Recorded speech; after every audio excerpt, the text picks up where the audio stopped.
समय की कदर। एक गांव में 3 लड़के रहते थे, राम, श्याम और राजू। तीनों के पिता काफी अमीर थे। तीनों का बचपन बहुत अच्छी तरह से गुजरा था। उनके माता पिता कभी भी उनकी कोई भी मांग को अनदेखा नहीं करते थे।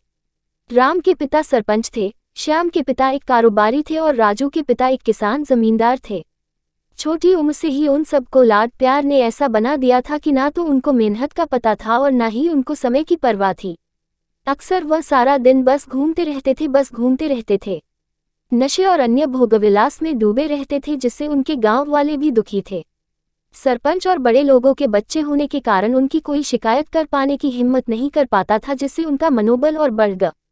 एक दिन उनके गांव में बहुत तेज बारिश हुई, जिससे सब लोगों को नुकसान हुआ, जिसमें इन तीनों के पिता भी थे। लेकिन इतना कुछ होने के बाद भी उनके बेटों का वही हाल था। वो बस घूमते रहते, नशा करते, भोगविलास करते रहते था।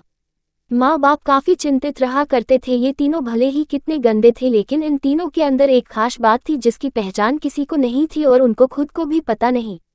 राम एक बहुत अच्छा नेता प्रतिपक्ष था, क्योंकि अपने पिता के पास रहते हुए उसको इसका काफी ज्ञान हो गया था, क्योंकि उसके पिता सरपंच थे।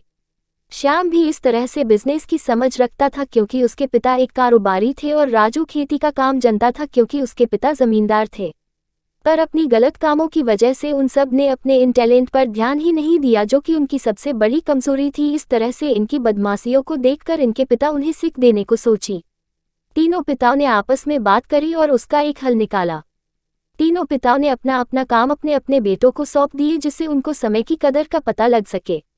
तीनों के पिता ने एक वसीयत बनाई, जिसमें ये लिखा था कि 1 वर्ष के अंदर इन तीनों को 10 लाख रुपए कमा कर देने होंगे, जो बिना किसी गलत काम करके कमाए गए हो, और तीनों को अलग अलग स्थान पर रहना था।